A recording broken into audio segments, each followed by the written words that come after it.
Добар ден, почитувани, ова е стартот на магазинот за родителство 0+ месеци на телевизија Телма. Се повеќе жени се одлучуваат да се реализираат во мајчинството во доцните 40. Меѓу нив е и Васка Леонтич. Таа забремени со инвитро, со донирани полови клетки и одлучи самата да се грижи за своето дете.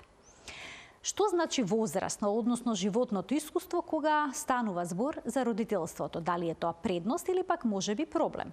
Исто така за жена со успешна кариера, што значи да има еднородно семејство. Незината ќеркичка Ана знае за начинот на кој што е зачната, па како Васка се справува со прашањата за биолошкиот татко. Што би им препорачала на жените кои што сакаат да минат низ незиниот пат за да станат мајки. Васка Леонтич во денешниот магазин за родителство 0+ месеци на телевизија Телма, веднаш по рекламниот блок. Затоа останете на Телма.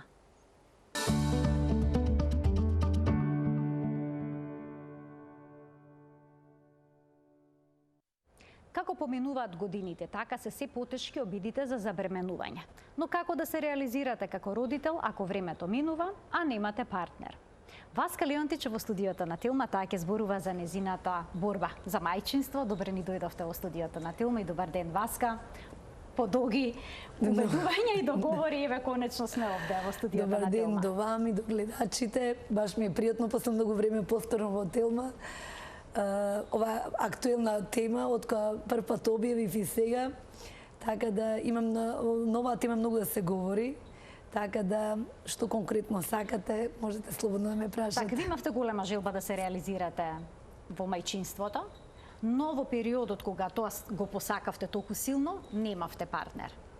Сега, кога почнавте да размислувате надвор од ранката, да ги истражувате другите можности да добиете дете? Се вака едно да ви кажем, јас и кога сум имала партнер, сегаш на првично сум го поставила тоа дека сакам дете. Се дали ти е сакале тоа да истрајат или до крај со мене со дете, тоа е знак прашање. И тоа никош не бил проблем партнерот, бидејќи генерално јас сум била таа што никош не сум сакала се врзам со некој партнер. Убаво би било ако имала нека таква сродна душа, меѓутоа јас секош сум сакала на прво место ми било секош потенцирано детето, дека сакам многу деца, можеби нарочно бегале од таа тема или од таа состојба. Меѓутоа јас за имање на дете или да бидам мајка, јас тоа сум говорила уште од дете. Значи, од децата сум ги сакала од мојата рана младост и сум ги чувала децата во целото мало, сите дечиња што била мали сум ги чувала и сум играла со нив. Така да, кај мене тоа бил толку многу јак инстинкт и толку многу јака желба да секој што ми било на прв план. Никош не ми било семејството, бракот, бидејќи јас не сум тип класична жена, домаќинка. Тоа морам, ни сакам да готвам, ни сакам да уредувам по домот, да чистам пуште помалку. Меѓутоа секој сум сакала да бидам бизнис жена, кариериста и комплетно се давам во бизнисот. Оној домашен дел и интерес за домаќинството сега се пројави морајки за поради Ана. Не дека ја имам огромна желба за домот. Секој сум патувала, сум сакала да истражувам, да работам, нови проекти да создавам. Но тоа е составен дел од родителството. Сега кога почнува, веќе морам, али верујте не дека со огромна љубов. Гледам да ескивирам, тука имам помош од страна на сестра ми излегва во пресред. Меѓутоа, мене врзувањето како мајка, како родител ми било давањето. Повеќе ми било да дадам љубов, безусловна, без да очекувам, без да стрептам и да креирам. Едно дете да го креираш и да создаваш и да го развиваш. Тој однос јас сега го градам со мојата ќерка. Не би било по некој традиционален пат, не по некое пишано правило, не по некоја книга сега да читам книги па како да се однесувам, да читам, следам, правам, меѓутоа тој инстинкт што во себе го носам, јас тоа и го заедно го споделувам со Ана и така заедно се растеме, заедно се запознаваме и заедно ги правиме сите работи. Васка, во кој момент одлучи дека ќе побараш банка за сперма и дека на таков начин ќе се реализираш како мајка? Читаше ли на таа тема, истражуваше? Никош не сум читала, ниту пак сум истражувала. Се случи на една вечера, кога го однесов мојот дечко на вечера, татко ми сите фамилиарно седнати, нешто на татко ми вада не му се допадна партнерот. И он кога заврши вечерата и ми рече само вика, немој да бидеш со секоја будала, погледни се во огледало, Ако ти е само да направиш дете, оди од банка, одбери сперма и направи дете по твој критериум, али немој да бидеш со секого. Значи тоа така се случи. Тој имаше 81 година тоа кој ми го кажа, а јас многу долги години размислов на таа тема, меѓутоа никош не сум се осудила, викам да не го застрамам. Живеат во Волково, еве мала средина, како тоа на нив ќе делува, фамилиарни луѓе со мајка ми и татко ми заедно, дружат со сите. Ја повеќе на нив размислував. Никош не сум размислила тоа. Ја немам апсолутно, никош не размислувам што мисли околината. Така почнав и со кариерата која направив академијата, има спротиставени ставови за се што прави во животот, прва кога започнував, па така и прва кога го објавив ова, прва почна приказната во јавноста со мене со купени сперми, јајце, клетки и така натаму, затоа што никој не сака да говори јавно на оваа тема, но не сум имала ја предрасуди тоа да го направам. Ниту пак сум размислувала, ниту пак сум истражувала. Но имав многу голема поддршка, клиент ми е Јелица Јорданова од Ремедика, и она секогаш велеше, ајде Васка, што чекаш, времето ти мине. Ја викам, аха, размислам сега. Ама ајде да го направиме, еве имаме кај нас се што ти треба, не мисли, дојди и веќе времето те гази. Но тој момент не е дека јас очекував дека ќе излезе некој партнер, па не, тоа би било убаво да биде. Меѓутоа сите партнери никако не се согласував на таа тема, или тие не го сакаа сето тоа неќе обврски. Но откога татко ми тоа го кажа, истиот момент се јавив и Камелица ја одлучив. И така почна целата постапка. На кој начин се оствари контактот со банката за сперма? Тоа се оди преку болниците. Секогаш преку болници се преку болници. И сега кога се бира примерок? Се дават материјали, ви дават информации, ви дават информација колку што тие ги имаат во банката. Значи, баравте донор што ќе исполнува одредени критериуми? Немав ја никакви критериуми, само ми беше крвната група да биде спротивната на моја, за да не ја носи нулта РХ негатив. Само тоа ми беше битно. Дали бил професор, затоа што најголеми барем има да е професор, да е, не знам, архитект, да е математичар, лингвист. Ја викам, ако треба, нека биде и копач. Не ми е битно, нека работи на нива, само мене ми беше битно да ги гледам болестите. Наследните болести од семејството. Наведени се и наследните болести? Сите болести се наведени, од кои се живи од прво до трето, четврто колено, од што умрела бабата, прабабата, кои се живи, сега тоа речените колку години се поминати, кои се од нив се останати, кои какви болести имале, јас тоа гледав тие болести да ги избегнам. Значи тоа ми беше некој параметар и верувајте ми, спермата избрав можеби за некои 5 минути. Толку брзо? Бидејќи обично бараат да бидат од нордиските банки, поради нели висината, русите коси. Не гледате, во Ремедика имавте само една банка. Само од Норвешка. Да речеме, Систина има само Данска. Бар така беше во тоа време. Може би има некои промени, не сум во тек што се случува, така да јас немав избор. Бидејќи јас купив од две банки материјал. И од Систина, бидејќи во Систина правев еднаш, и од Ремедика. Скапа е спермата? Па сега не се сеќам воопшто на износите. За тоа време беа поприлично цените, сега не можам, апсолутно не ми текно, поминати се, јас материјалите ги купив, сега 5 години Ана ќе прави, рачунете и бремена толка 6 години, а ја ги имав уште пред, значи 8-9 години се поминати. Не се сеќам, меѓутоа сепак целиот тој процес чини. Значи, за сама жена, во овој период, не верувам дека секој може да го поднесе, освен што нема што добро работи, заработува. Бидејќи не е само целиот чин да се направи, имате попратни хормони, клексани, хормони, пред и потоа, ако станете, целиот тој процес веќе чини. Државата не поддржуваше 3 пати, меѓутоа само до 45 години, што нема шанси да ги искористите. Јас искористив само еднашка и толку, после тоа веќе хормоните паѓаат со сите прегледи. Вика, дали сте со врска или не сте со врска, ја не знам што тоа значеше, дали ни треба никој да најдам па да ме протне. Ја викам, не сум со врска и па тогаш ништо отпаѓате. И така да само првиот пат успеавме, тие другите два пати што следеа не ги искористив. И тоа беше целиот процес. Еден примерок од спермата може да се користи во повеќе обиди за инвитро? Не, кога порачуваме, сегаш се порачува за 3 обиди и материјалот во тој период го чува до 5 години во временски и не плаќате ништо за чувањето за спермата и после мислам дека после 5 години веќе ако ја чувате се уште материјалот, плаќате дали 250 или колку беше евра за цела година или месечно, ама не се сеќам стварно во тој, не ме интересираше, не ни прашав во тој сегмент, но ја не искористив се, има вие само 3 обиди, другите ги поклонив на една докторка од државна која се породив, а не имала средства да купи материјал, меѓутоа за жал неуспешни. Јас сакав да направам и второ дете, ја веќе не можев да носам, меѓутоа со сурогат мајка, да носи друга мајка, но веќе беше премногу доцна. Ја ќе има веќе можеби 54 години, 55 и да одгледате во тие години бебе веќе е тешко. Станавте мајка на 48? Скоро 49. После јас се породив на 4 април, 11 август, веќе 49 влегов. Така да возраста е предност или пак хендикеп? Бидејќи зрелоста е тука. Тоа е можеби предност, мало дете, јас ќе бидам отворена, мислам комплетно, е многу тешко. Не ја го говорам, имав тешка операција, истата едва ја останав жива и матката ми извадија. Значи бев 12 дена во болница, кои се чуда докторите дека ме отпуштат, а ја не се чувствував добро. Жените велат, не, докторе, треба да лежи, акушерот кој ме оперира вика можете да ја пуштите. Со 5 дена, 3 дена во шок соба, јас со дидимери високи, сама да го чувам детето и некој да се грижи за вас, а не се осеќате здраво, е многу тешко. А ги гледав сите родилки кои брза во истиот ден, во вториот ден да си одат дома, се шминка, се правеа. Таа е разликата што енергијата ја немате. Поинаква е. Јас дури сега се осеќам дека сум вратена.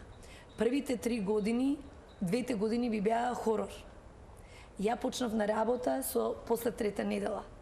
Затоа што мислев како менаџер. Менаџерот нема време да мисли. Да го ја сакавте желбата, ја остваривте. Сите ме осудува што не најдов претходно жена, нито јас не знев што да барам. Јас само гледав да е домаќинка, да помогне, јас не знам во таа дали да барам домаќинка или бебиситерка, дали детето, ја не знам што треба да прави со детето. А сите викаат требаше да најде жена, ама ја во таа жена што да барам? Тоа е многу знаете многу лесно страна кога ве осудуваат, а мајка ми татко ми ка Васка најди не на 2 жени, една од Сабајле, ние не можеме возрастни жени, како ќе ти помогнеме? Сите беа во паника. Зашто викаат сите крева рака, сите викаат ти роди, остани бремена, сите ќе помагаме. Кога дојде детето, сите магла фатија, сите се избриша, сите имат некои обврски обавези. Нормално после тоа почна веќе да се снаоѓаме. Мојот тим што беше со мене, тогаш веќе поприлично бевме вработени. Мојата асистентка Афродита најмногу ми помогна, нормално има искуство, 9 деца, знае како, јас не знам ништо да правам, а да не говорам треба да дојам, млекото секна, јас сум ја дојла, не сум имала ни млеко, ја мислам дека дојам, детото падна во кома, ја мислев дека умрело бебето, после 5-тиот ден викам помош, правам, не се освестува, ја викам докторката, вика живо Васка, ма не нахрането, вика оди купете млеко, вика изгледа немаш млеко, вика дете во цица, ја не знам што не ни осеќам, дали имам млеко или немам. Ке протече нешто, викам, а јас ставам на града, мислам дека таа цица нема. Немавме патронажна сестра, дека ја бев не ни дојде. Не знам кого да побарам, како да дојде. Сега да родам дете, буквално би знаела. Готово, веќе се и поинаку. Што ја би препорачала, што фали во болниците?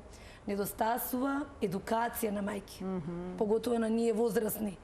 Мајка ми заборала и како било и што било, вика Васка, најде некој да ти каже, вика не сеќам 3 деца родила, многу совети ми даде, меѓутоа ништо не кореспондираше со тоа што мене ми се случи.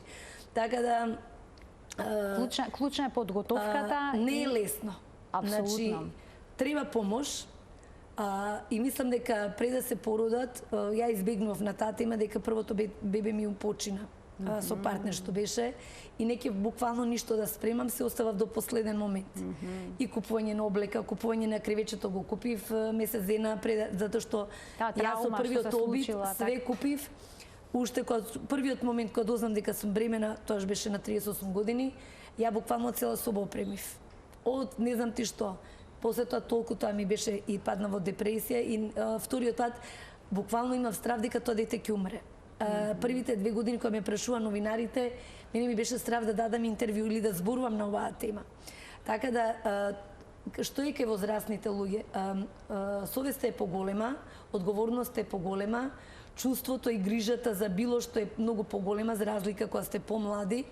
За разлика кога сте помлади, ја ги гледам на интернет, како направил доручек во мече, во ова, како се шминкале, како се дотирале, како го облекле. Кај мене беше хаос.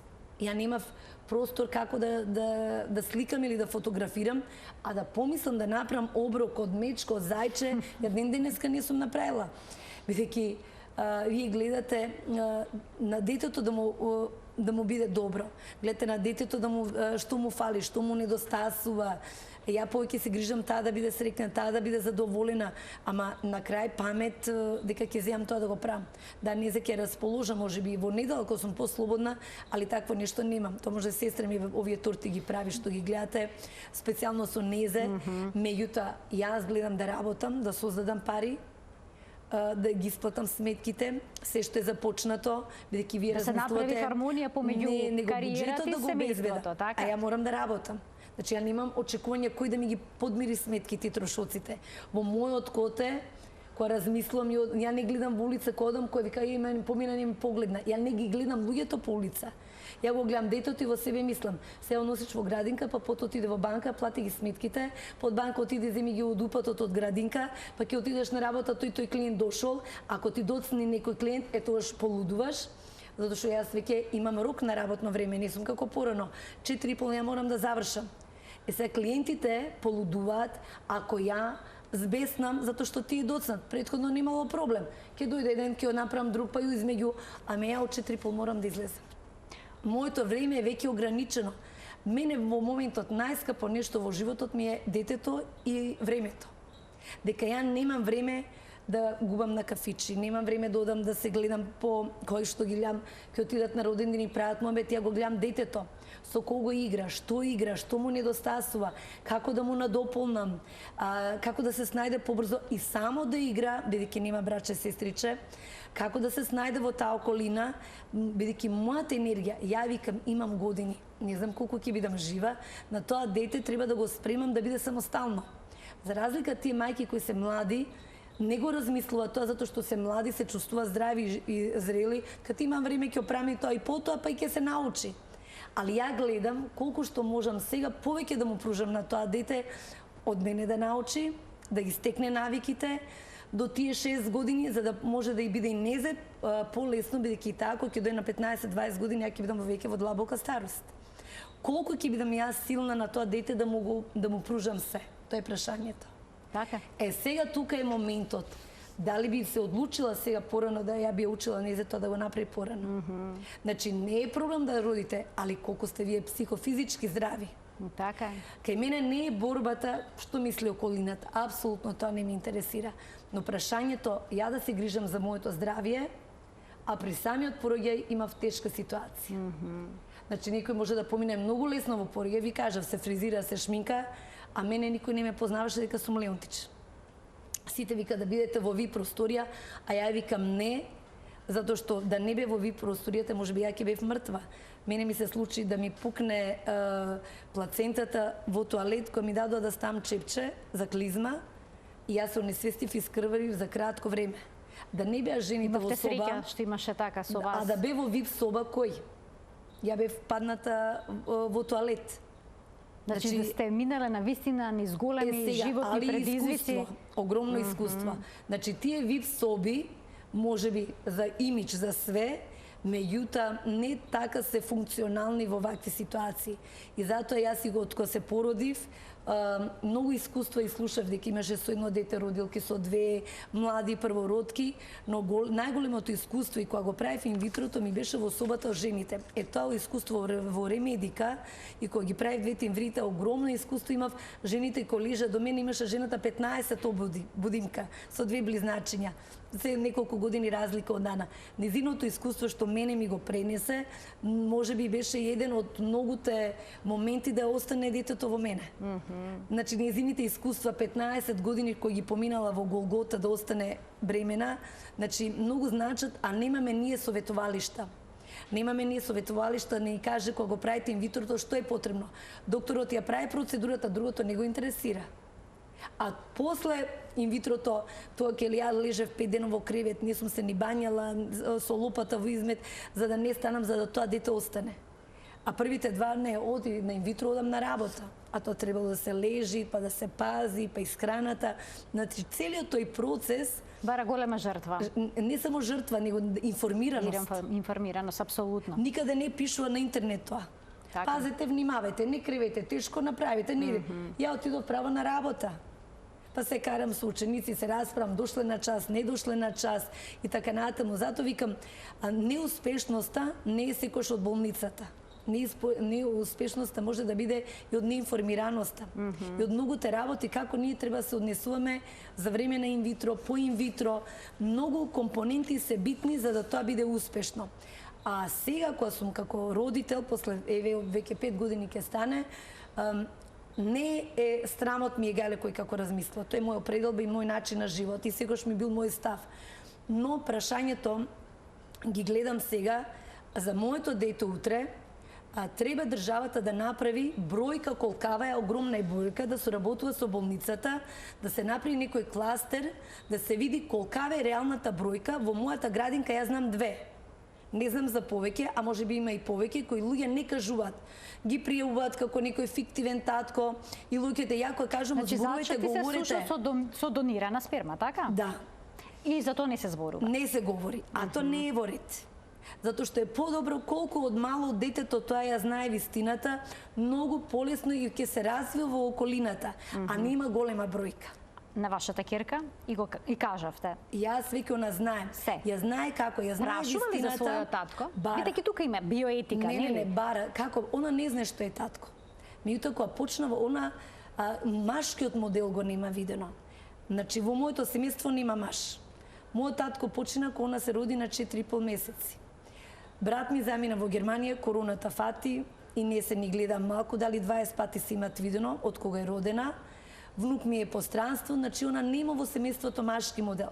На мојата ќерка сега и недостасува машки модел да види машко што прави.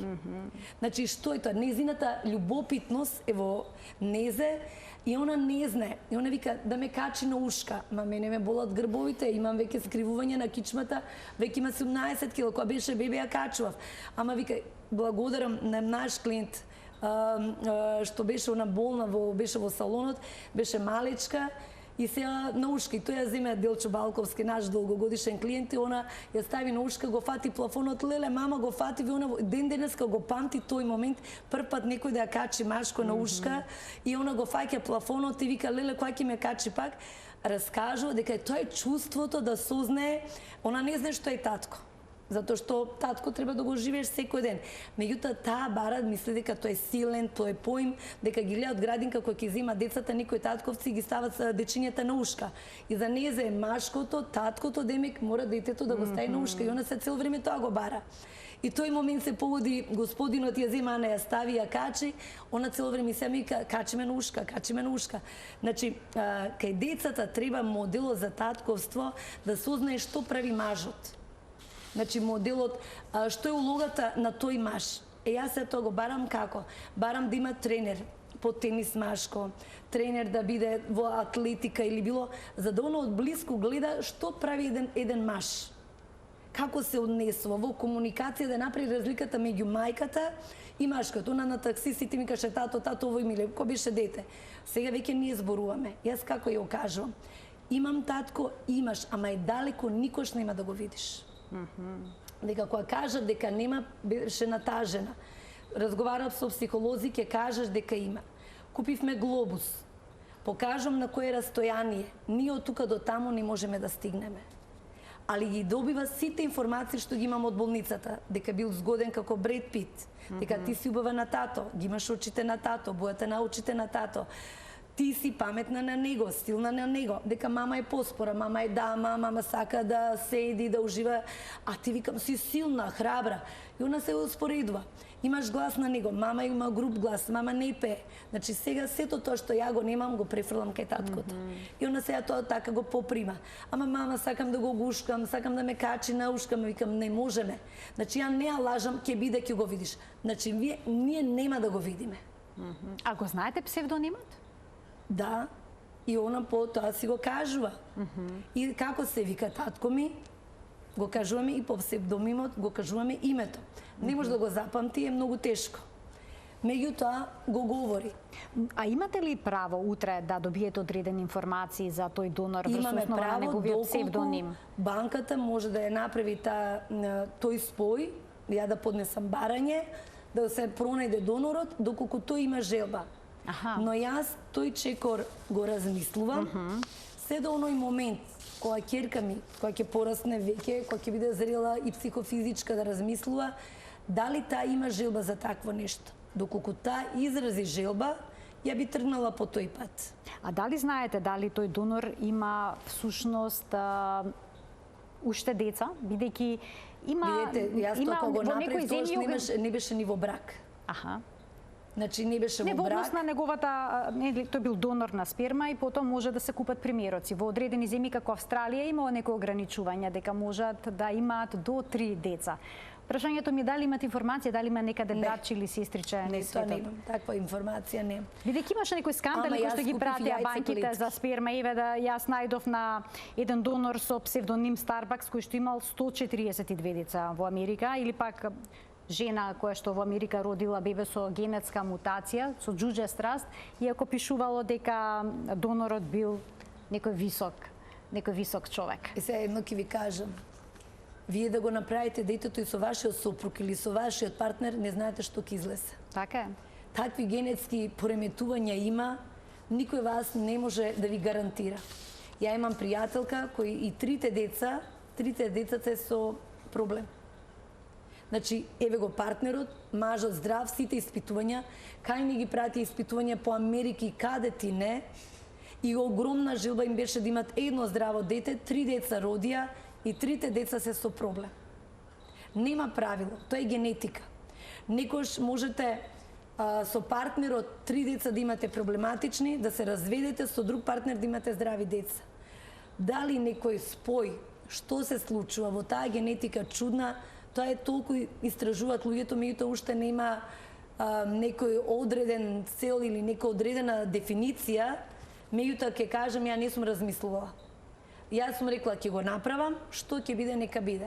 Па дали е девојче, дали е машко, дали со проблем ќе го родам, ја ќе го родам тоа дете. Иако пратив материјал и на испитување да се види целата генетска проблематика, меѓутоа ја одлучив да го родам, па и да е такво и такво ќе го родам. А ви се обраќаат жени кои што сакаат да забременат на ваков начин, кои што сакаат да се реализираат како мајки на ваков начин? Мислам дека тоа беше експанзија. Првото интервју кога го објавив, верувајте ми, едно интервју го пишував 4 месеци. Ми беше многу тешко. При секој интервју, сега и последното кога го пишував, исто е многу тешко да пишете интервју, не само да дадете информација во јавноста. Туку знам, многу жени ова го сака да го направат. Прво, немат храброст или се двомат. Второ, дали ќе можам да го се носам со таа состојба. Трето, се финансиите. Четврта работа, како ќе се справам со тоа дете да му го објаснам. Јас од сите овие работи ни во ниеден сегмент не размислував. Бидејќи најтешко ми беше да го направам, а другото ќе си дојде се по себе. Сега, на тие мајки сите што ми се обратија мене, која е желбата? Да имаат маж. До последно чекаат, дори да изгубат шансата да искористат своји јајце клетки, да можат тие да го носат, ама се надева дека ќе дојде принцот на бел конј. Ако не дошол до 25 години, до 35 години, до 40, на 50 сигурно нема.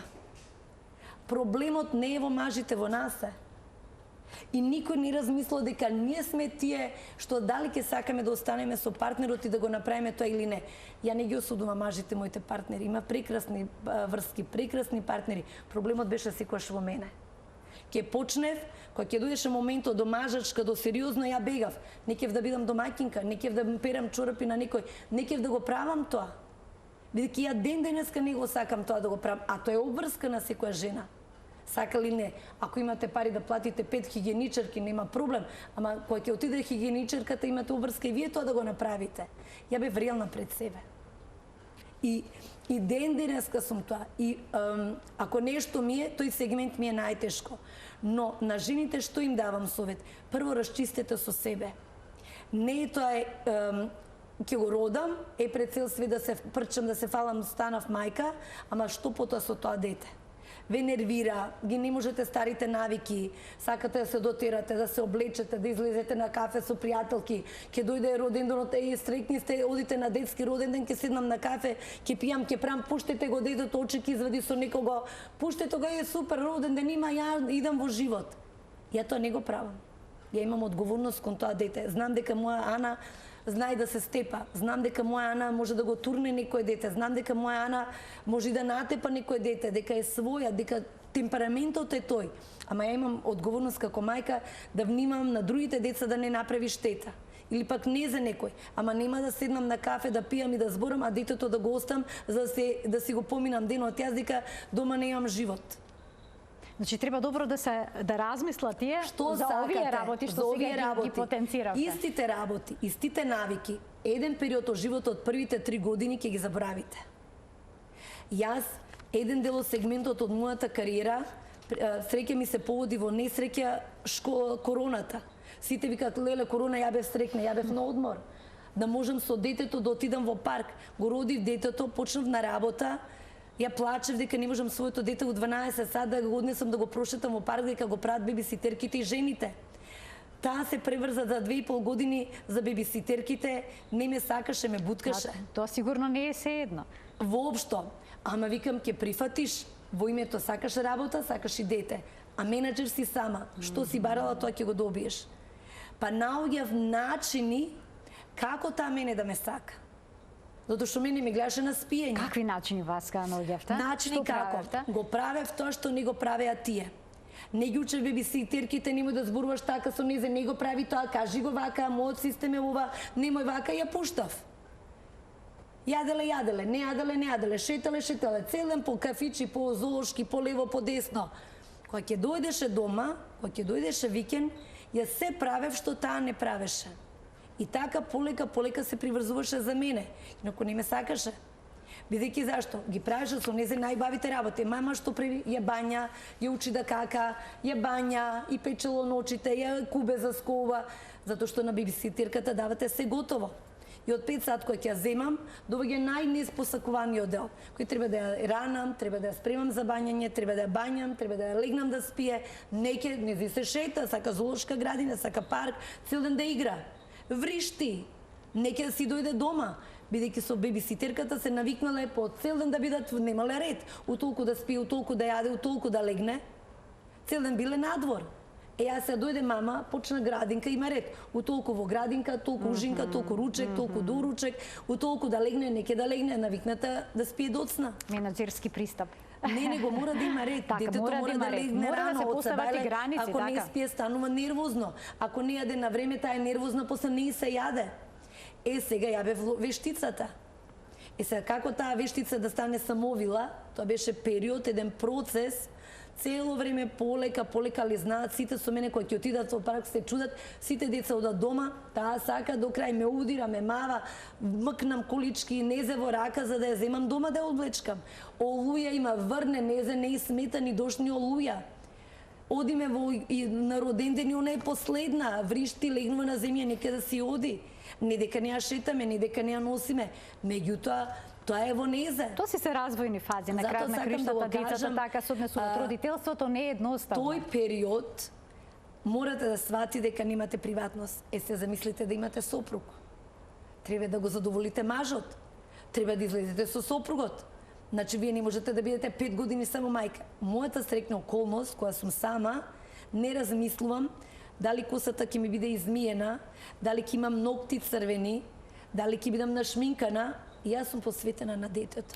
Но кога има и партнер, понекогаш врските се поделени, и можеби е понекогаш и поедноставно родителството. Можеби. Не е едноставно еднородното родителство. Не, меѓутоа во Македонија мислам дека тој модел на машки родител да ги превземе и половична одговорноста кон детето е многу мала. Бар со тие родители што разговарам, целиот терет е на жената.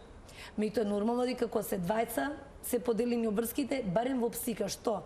Ја е учам Ана дека јас кога се породив, притисокот ми беше толку многу висок, 3 пати колабирав, ама таа беше бебе, јас се вратив на себе. А замислете да не се освестам.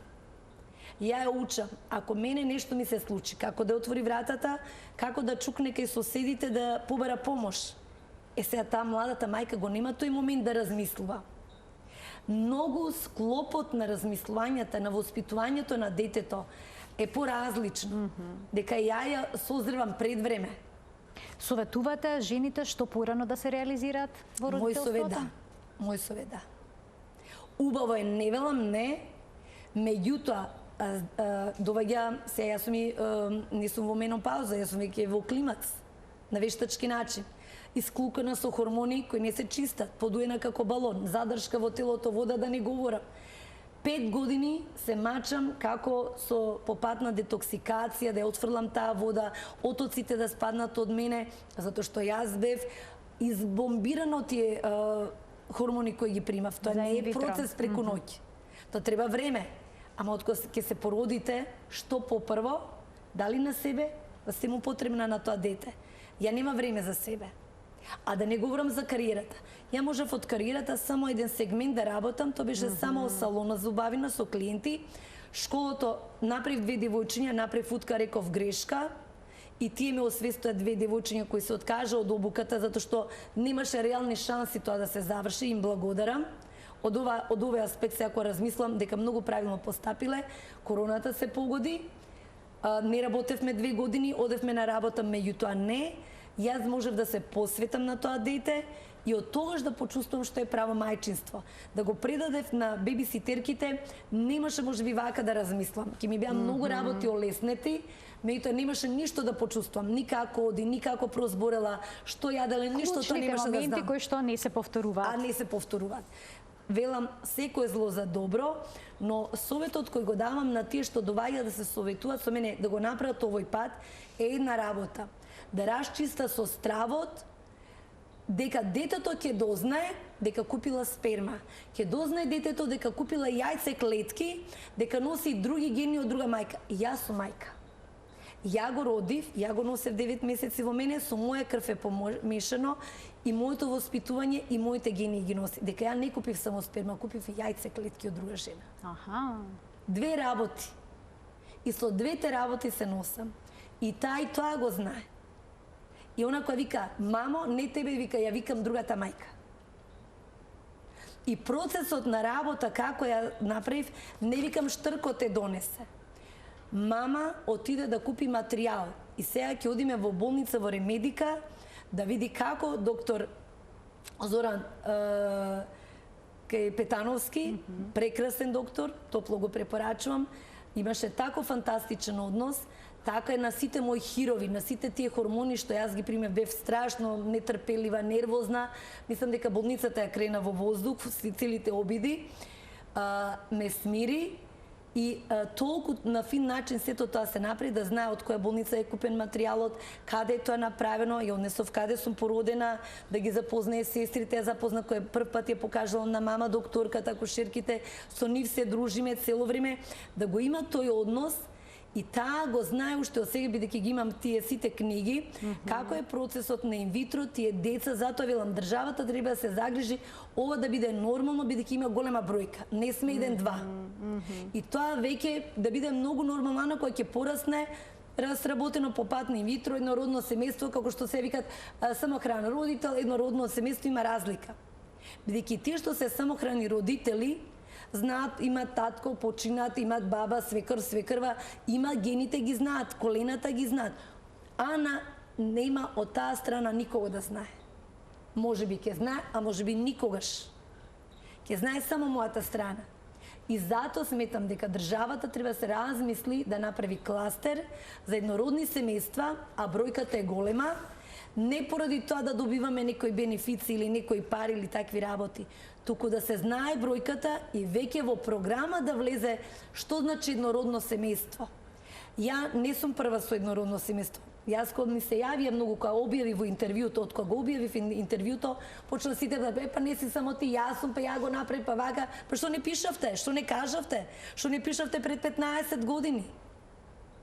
Значи, и ја поимот еднородно семејство не знаев. Може би сега ќе биде охрабрени да незиното синче има 23 години, Таа ми кажа што значи поимот еднородно семејство и ја го напишав и почнав да го зборам и ја потикнав иницијативата да се говори гласно, да се направат невладини организации, да се направат здруженија, да се објасни што е разликата. Разликата е тоа што ја многу сакав да имам дете и сама одлучив да го исчувам тоа дете без никого да го осудам и без од никого да имам очекување никакви. Таа е разликата кога сте еднородно семејство.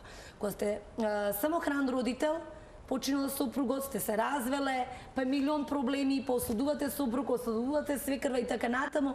Не, овдека со љубов сум го направила тоа дете. Со голема желба и не имам никакви очекувања, а не размислам кој како размислува за мене и моето дете. Јана ќе расте со таа мисла да не очекува кој како ќе погледне, дали некој другаче во градинка ќе ја каже нешто, ја учам сето тоа. Се случува да ја каже? Па до сега се сите родители многу коректни и децата се многу коректни. Наставничките, да не кажам каква соработка имам и со Благица и со Јуле, сите заедно соработуваме. Нема ни пак од ниедно дете, ни пак од некој родител такво нешто. Напротив, прекрасна соработка, дури пред 2 дена се запознав и со другиот родител во истата градинка што е еднороден родител. Он има синче, само не се во иста група, него се различни. Истиот принцип, 5 месеци, 6 месеци се разлика со Ана, така да поинтата е да почне гласно да се говори. Не да се приќутува, не мора да излезат на телевизија, не мора, значи ја мислам дека во Македонија најхрабро ова го говорам, нема друг говорник и волку јавно и искрено да се каже, меѓутоа мислам дека на тој начин и секој родител нема да се плаши. Кога државата ќе го ја потикне на оваа иницијатива, која ќе каже што е тоа, која ќе се говори и наставничките и учителките, веќе тоа многу, веќе не е табу тема.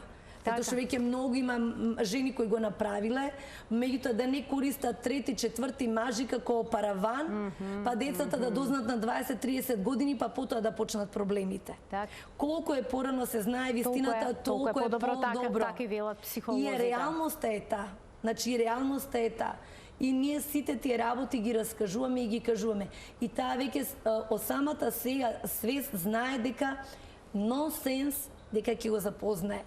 Дека тој постои некаде, не знам, може би е умрен, може би нешто му се случило, од кај да знаеме? Освен ако потегнеме иницијатива. А може би тоа ќе се случи еден ден, бидејќи понекогаш и родителите сакаат да се запознаат со своите деца, не се знае во иднина што ќе се случи. Васка, благодарам многу за ова искрено интервју. Ви благодарам и вам што ме поканивте. Ја ги потикнувам само една моја порака до сите мајки од еднородно семејство, да не се плашат како тоа да го кажат на своето дете.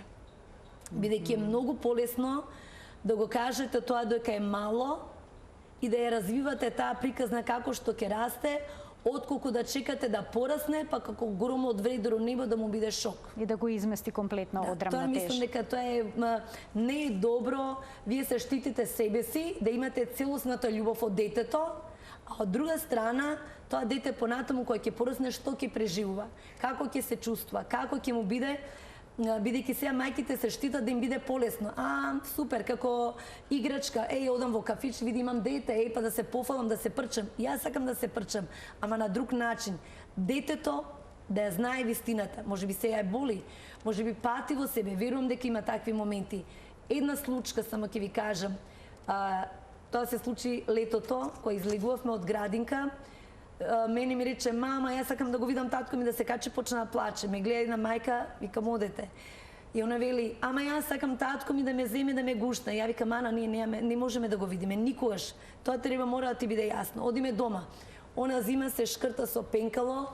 Викам, што се шкрташ, земи цртена тета. Јас се тетовирам, викам, мојот татко, вика како татковците што се тетовирани, јас се тетовирам. Сакам да бидам како татко ми. Ама викам, тие татковци што се тетовират не се добри.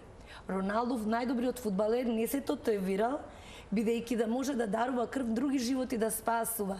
Ако сакаш ти да бидеш добра, а твојот татко не е тетовиран, бидејќи затоа донирал сперма, за да тебе ја мама да те има. Бидејќи мама тебе многу сакаше да има вакво девојче како тебе и затоа тоа го направи, а твојот татко не е тетовиран и ако бил тетовиран не може да донира сперма. И тука почна приказната со донацијата на сперма и таа како е направена. Тоа не може да го разбере, многу, али почнува полека, Со текот на време. Меѓутоа, ја се оној да види некој истотовиран татко, не се неа боли. Така. Значи, морате да најдете начин во тој момент, не да го трнете, ај одиме дома, ајде, него во тој момент тоаш да се објасни. И веќе она никош не го направи тоа. И не ја интересира дали е некој тетовиран. Сега таа анализира маж. Што еден маж прави, што има на она не гледа жена која е тетовирана. Само на приметува што има кај мажот. Затоа велам, кажувајте порано. Васка, благодарам уште еднаш за вашето гостување во магазинот за родителство 0+ месеци. Почитувани, ова беше се во денешната емисија. Ви посакувам пријатен ден.